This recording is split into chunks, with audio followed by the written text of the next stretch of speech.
Good morning everyone. कैसे हैं आप सभी लोग? आशा करती हूँ आप सब लोग अच्छे होंगे। तो एक बार फिर से स्वागत है आपका 3P classes positive progressive path. जैसा कि हमने अपने चैनल के माध्यम से शुरू की हैं स्क्रीनिंग प्रवक्ता स्क्रीनिंग की शिक्षण अभिरुचि की क्लासेस। कल हमारी पहली क्लास हो चुकी है जिसमें हमने देखा था राधा कृष्ण आयोग। जिन्होंने मेरी पहली क्लास नहीं देखी है तो एक बार आप पहले मेरी क्लास फर्स्ट देखें जहां मैंने आपको पढ़ाया राधा कृष्ण आयोग। जनरली आज की क्लास का कल की क्लास से ऐसा कोई लिंक नहीं है, लेकिन फिर भी आप लोग एक क्रम में अपने नोट्स बनाइए, एक क्रम में पढ़िए। तो पहले आप मेरी पहली क्लास देखिएगा। तो शुरू करते हैं आज की दूसरी क्लास। आज हम स्टार्ट करेंगे मुदालियर आयोग। मुदालियर आयोग स्वतंत्रता प्राप्ति के बाद बना माध्यमिक शिक्षा का पहला आयोग है। ध्यान से सुनिएगा, माध्यमिक शिक्षा के लिए तो ये पहला आयोग है, लेकिन अगर हम बात करते हैं स्वतंत्रता के बाद की तो ये दूसरा आयोग है, क्योंकि पहला आयोग हमने कल पढ़ लिया था राधा कृष्ण आयोग। लेकिन अगर स्वतंत्रता प्राप्ति से पहले की बात करें, 1947 से पहले की बात करें, तो वहां पर हमारे पास दो आयोग है, हंटर आयोग और सैडलर आयोग, जिन्होंने माध्यमिक शिक्षा के बारे में बात की हुई है। तो ठीक है, अब स्टार्ट करते हैं। जो माध्यमिक शिक्षा मुदालियर आयोग है, इसे सेकेंडरी एजुकेशन कमीशन या माध्यमिक शिक्षा आयोग के नाम से भी जाना जाता है। तो आप अगर नोट करना चाहते हैं तो कीजिए, इसे सेकेंडरी एजुकेशन कमीशन या माध्यमिक शिक्षा आयोग के नाम से भी जाना जाता है। इस आयोग के अध्यक्ष डॉक्टर लक्ष्मण स्वामी मुदालियर थे, जो कि उस समय मद्रास विश्वविद्यालय के वीसी थे। क्योंकि इसके जो अध्यक्ष हैं उनका नाम है लक्ष्मण स्वामी मुदालियर, इसी के नाम पर इस आयोग को मुदालियर आयोग कहा गया। अब जब भी आप कोई भी आयोग पढ़ेंगे उसमें दो डेट होती हैं, वो बहुत महत्वपूर्ण है, उन्हें बहुत अच्छे से याद कर लीजिए। एक है गठन और एक है कि उस आयोग ने अपनी रिपोर्ट भारत सरकार को कब सौंपी। तो लिखना, मुदालियर आयोग का गठन 23 सितंबर 1952 23 सितंबर 1952 को हुआ था और इसने अपनी रिपोर्ट 29 अगस्त 1953 को सौंपी। ये है गठन की डेट और ये है जब उसने रिपोर्ट भारत सरकार को सौंपी। फिर लिखना, ये रिपोर्ट 14 अध्याय और 244 पेज, 14 चैप्टर्स हैं और 244 पेज थे। अब जैसा कि नाम से ही है कि ये माध्यमिक शिक्षा आयोग है, तो इसकी जरूरत क्यों पड़ी होगी या क्यों बनाया होगा? तो उस समय जो माध्यमिक शिक्षा में जो कमियां रह गई हैं या माध्यमिक स्कूल जो है उनका पाठ्यक्रम, उनके टीचर्स कैसे होने चाहिए, तो इन सब चीजों की जांच करने के लिए, इन सब चीज के सुझाव के लिए मुदालियर आयोग बनाया गया था। तो अब हमें पढ़ने हैं मुदालियर आयोग द्वारा दिए गए सुझाव। सुझाव अपने आप में बहुत इंपॉर्टेंट होते हैं, पेपर में कभी भी पूछ ले जाते हैं। अगर आप एक बार नोट करके इन्हें डेली पढ़ेंगे तो आपको वैसे ही याद हो जाएंगे, क्योंकि इतना हमें रटेंगे तो कितना रट सकते हैं, है ना? तो एक बार आप मेरे साथ पढ़िए, उसके बाद इन्हें नोट कर लीजिए और कभी शाम को या फिर 1 हफ्ते बाद, 15 दिन बाद इन्हें रिवाइज करते रहिएगा तो वैसे ही याद हो जाएंगे। तो जो पहला इनका जो सुझाव है वो ये था कि जो माध्यमिक शिक्षा है वो हमारे पास से दो भागों में बटी होनी चाहिए। एक है 6 to 8, 6 to 8 का मतलब है क्लास 6 से 8, जिसे जूनियर हाई स्कूल बोला जाता है। और जो दूसरा है वो है 9 to 12, जिसे हायर सेकेंडरी एजुकेशन बोला जाता है। यानी कि एक है जहाँ 6 to 8 तक और एक आपके पास है 9 to 12 तक। दूसरा पॉइंट लिखिएगा, यानी कि जो माध्यमिक शिक्षा की अवधि है, यानी कि माध्यमिक शिक्षा की अवधि 7 साल की होनी चाहिए। 7 साल कैसे हो गए? अब याद करने की जरूरत नहीं है, थोड़ा सा दिमाग लगाइए। 6 से 8, 9 से 12, तो 6, 7, 8, 9, 10, 11, 12। तो ये हो गए हमारे पास है 7 साल।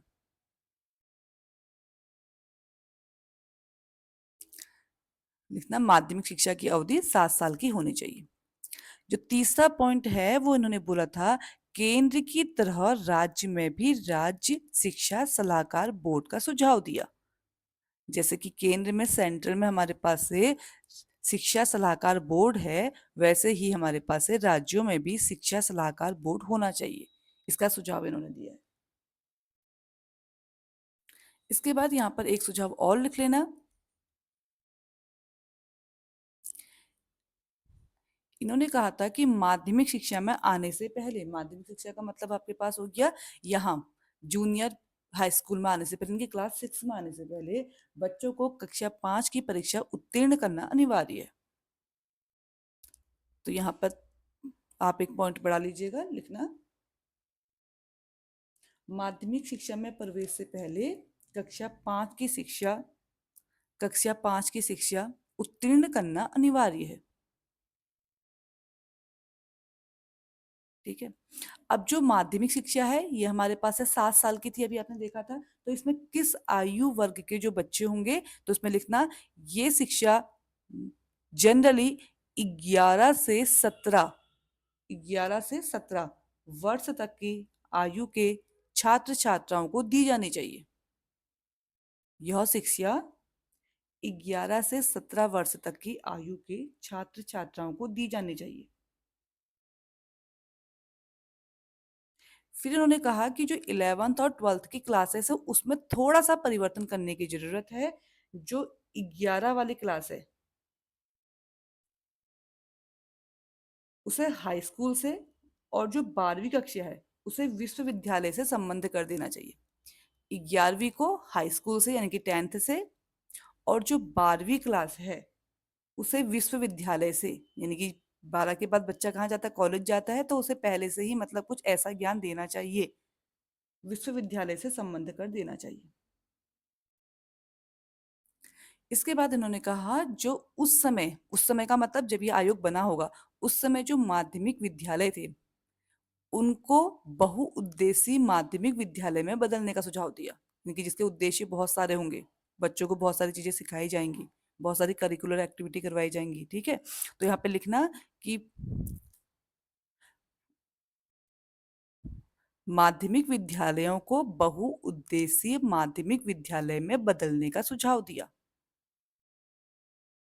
नेक्स्ट आता है सह शिक्षा यानी कि को एजुकेशन। को एजुकेशन का मतलब है कि जहां बालक और बालिकाएं एक साथ पढ़ेंगे। तो लिखना लड़के एवं लड़कियों को या बालक एवं बालिकाओं को, बालक एवं बालिकाओं के लिए, लिखना के लिए सह शिक्षा का सुझाव, या आप लिख सकते हो को एजुकेशन का सुझाव। जैसे कोएड स्कूल होते हैं, एक होता है जीजीआईसी जहाँ सिर्फ गर्ल्स पढ़ती है, एक होता है जीआईसी जहाँ गर्ल्स और बॉयज दोनों पढ़ते हैं। पहले से तो खैर बॉयज बॉयज पढ़ते थे अब, लेकिन गर्ल्स और बॉयज दोनों पढ़ते हैं। तो वही हमारे पास है को एजुकेशन। फिर नेक्स्ट पॉइंट है लड़कियों के लिए गृह विज्ञान शिक्षा का सुझाव दिया था, यानी कि गर्ल्स के लिए होम साइंस का सुझाव, लड़कियों के लिए गृह विज्ञान शिक्षा का सुझाव दिया।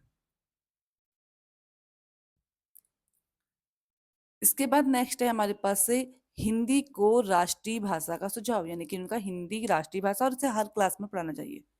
हिंदी को राष्ट्रीय भाषा का सुझाव दिया।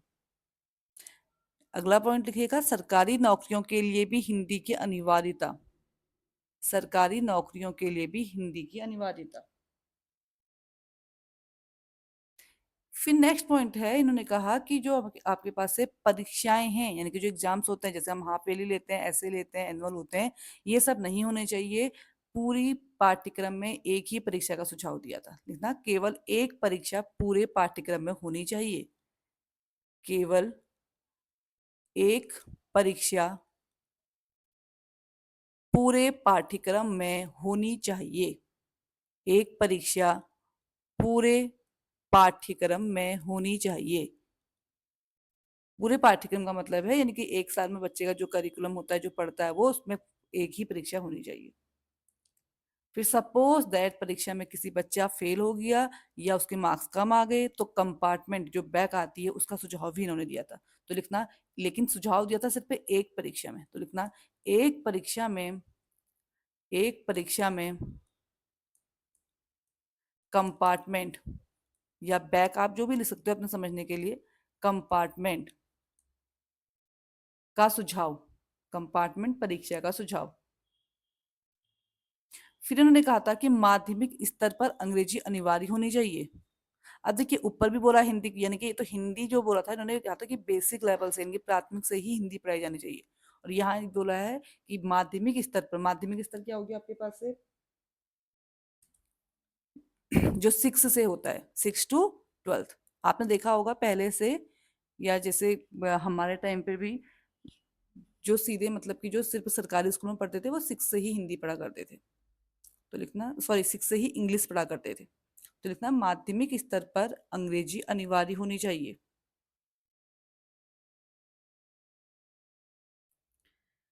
फिर इन्होंने कुछ ग्रेजुएशन के बारे में भी कहा। ग्रेजुएशन में बोला स्नातक पाठ्यक्रम 3 वर्ष का कर दिया जाना चाहिए। स्नातक पाठ्यक्रम यानी कि जो यूजी का सिलेबस होता है, लिखना स्नातक पाठ्यक्रम 3 वर्ष का कर देना चाहिए। और माध्यमिक कॉलेजों से विश्वविद्यालय में प्रवेश लेने वाले छात्रों के लिए 1 वर्ष का पूर्व विश्वविद्यालय पाठ्यक्रम रखा जाना चाहिए। ये ध्यान रखना, 1 वर्ष का पूर्व पाठ्यक्रम क्या है। अभी मैंने आपको बताया था ना कि जो 12th क्लास है उसे विश्वविद्यालय से जोड़ दो बोल दिया था।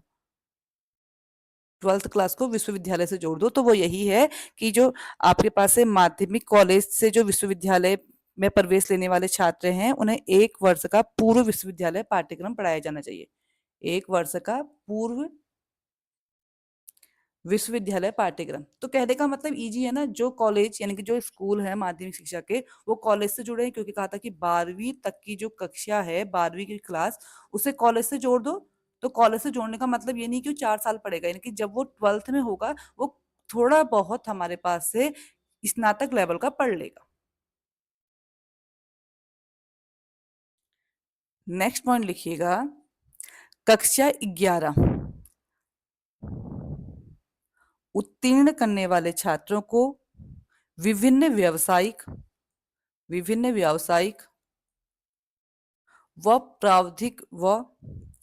प्राव- प्राविधिक संस्थान यानी कि जो टेक्निकल कॉलेज होते हैं, प्राविधिक संस्थानों में प्रवेश की अनुमति दी जानी चाहिए। प्रवेश की अनुमति दी जानी चाहिए कहने का मतलब जैसे वो होते हैं ना पॉलिटेक्निक कॉलेज वगैरह, प्रवेश की अनुमति दी जानी चाहिए। नेक्स्ट इन्होंने अध्यापक शिक्षा यानी कि टीचर एजुकेशन के लिए भी बोला था। टीच लिखना, अध्यापक शिक्षा यानी कि टीचर एजुकेशन।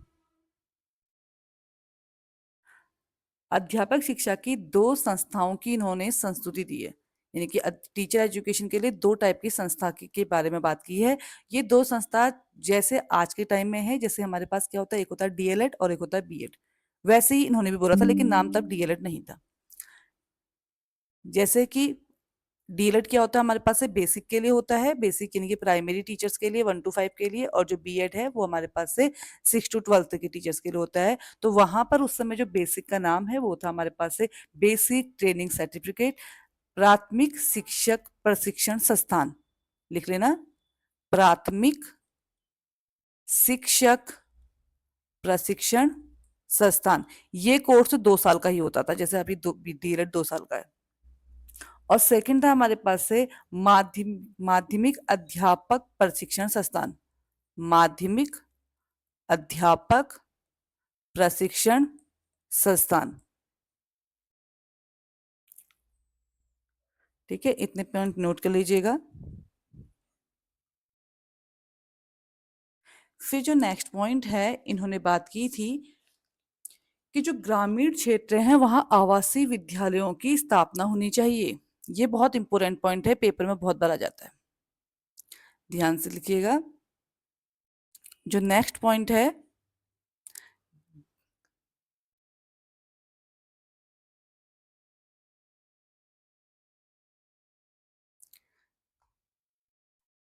ग्रामीण क्षेत्रों में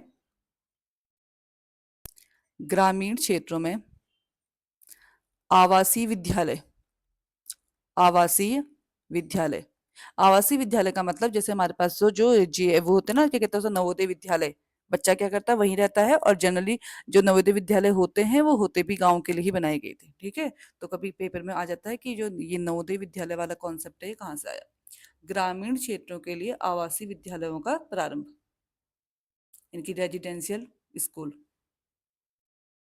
इसके बाद इन्होंने बोला था जो शिक्षा के केंद्र हैं वो कारखानों के नजदीक हों। अब कारखानों के नजदीक हो क्यों बोला होगा, क्योंकि बच्चा जो पढ़ेगा उसके बाद प्रैक्टिकल करने के लिए या देखने के लिए वहां जा सकता है। तो लिखना शिक्षा के केंद्र, नेक्स्ट जो पॉइंट है, शिक्षा के केंद्र कारखानों के नजदीक होने चाहिए। कारखानों के नजदीक होने चाहिए ताकि वो व्यवहारिक ज्ञान ले सके, ताकि वो व्यवहारिक ज्ञान ले सके।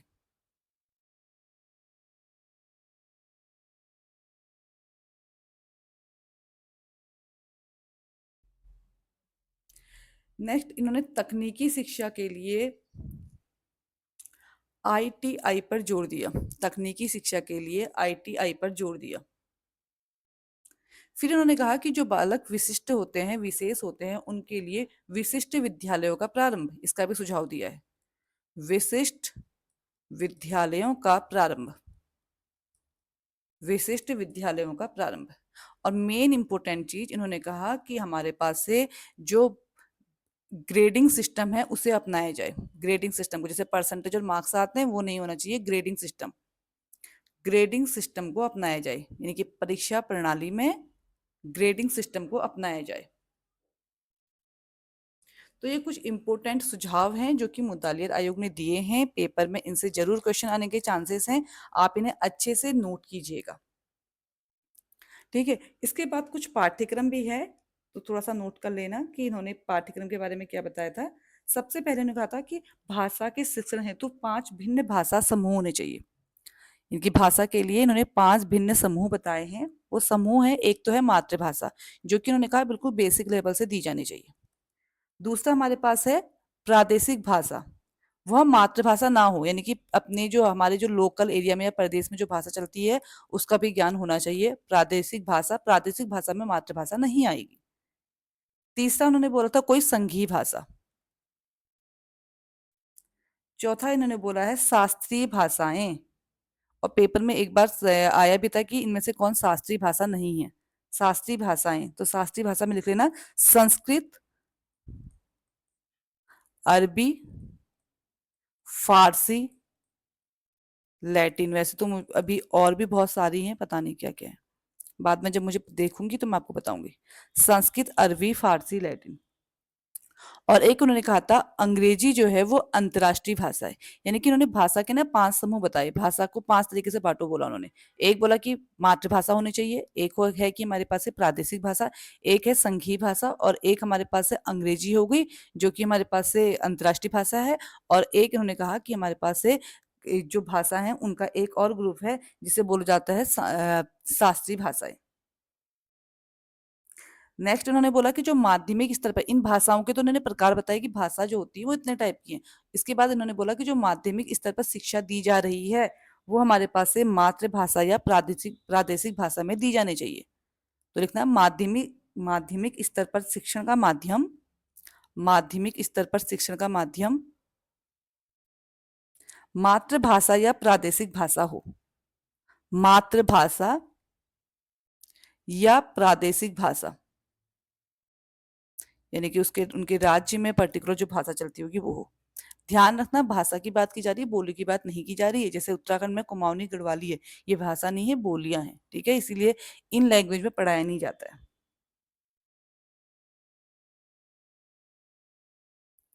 इसके बाद ये जो आयोग है मुतालिर आयोग, इन्होंने संस्कृत को भी इम्पोर्टेंट समझा, यानी कि संस्कृत को भी पाठ्यक्रम में इन्होंने स्थान दिया है। तो लिखना आयोग ने पाठ्यक्रम में, आयोग ने पाठ्यक्रम में, पाठ्यक्रम में संस्कृत को भी उचित स्थान देने का सुझाव दिया।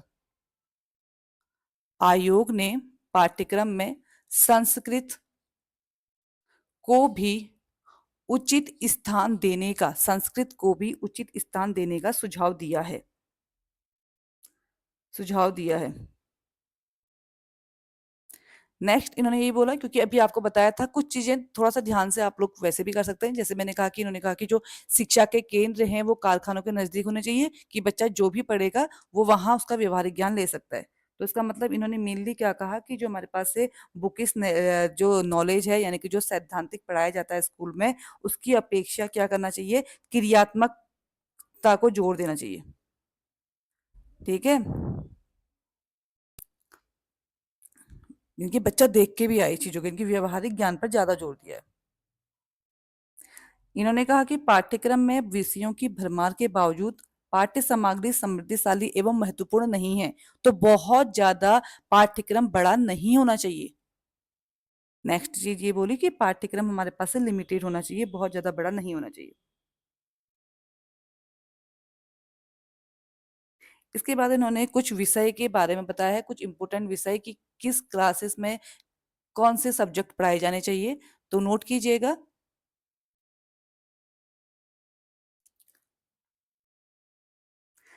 जूनियर हाई स्कूल के विषय, जूनियर हाई स्कूल के विषय वो थी जूनियर हाई स्कूल में भाषाएं पढ़ाई जाएं, लिखिएगा सब भाषाएं,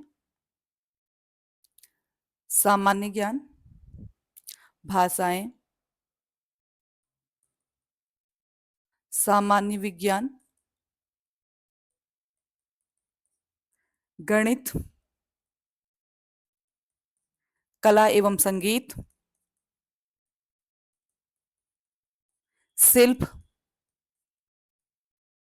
शारीरिक शिक्षा, शारीरिक शिक्षा। और एक है हमारे पास ये था सामान्य विज्ञान, और एक हमारे पास से हो गया विज्ञान, विज्ञान। यानी कि यहाँ पर हमारे पास से जो एसएसटी वाला पोर्शन है वो आएगा, ठीक है। तो ये हमारे पास से भाषाएं हो गया, एसएसटी, विज्ञान, गणित, कला, संगीत, शिल्प और शारीरिक शिक्षा, ये इन्होंने बताई है junior high school. Junior high school का मतलब आपको पता है 6 to 8 तक के लिए। फिर इन्होंने जो उच्च और उच्चतर जो हमारे पास है माध्यमिक विद्यालय है, यानी कि 9 to 12, 9 to 12 के लिए जो सब्जेक्ट बताए थे वो बताइए मानव विज्ञान। नेक्स्ट हमारे पास है विज्ञान, प्राविधिक, वाणिज्य, कृषि विज्ञान, ललित कलाएं,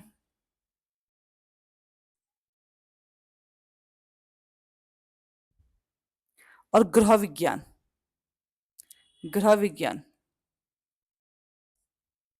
तो ये हमारे पास से कुछ इंपॉर्टेंट जो सिफारिशें हैं मुतालिर आयोग की वो मैंने बता दी। आई होप आपने मेरी क्लास को अच्छे से देखा होगा, जहां आपको लगा होगा इंपॉर्टेंट नोट्स बनाए होंगे। अगेन मैं बोलना चाहूंगी राइटिंग में मत जाइएगा, मेरे कंटेंट को ध्यान से सुनिएगा और जहां इंपॉर्टेंट हो उन्हें नोट भी कीजिएगा। तो मिलते हैं नेक्स्ट क्लास में, धन्यवाद।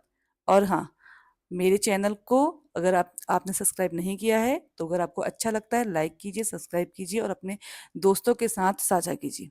तब तक के लिए नमस्कार।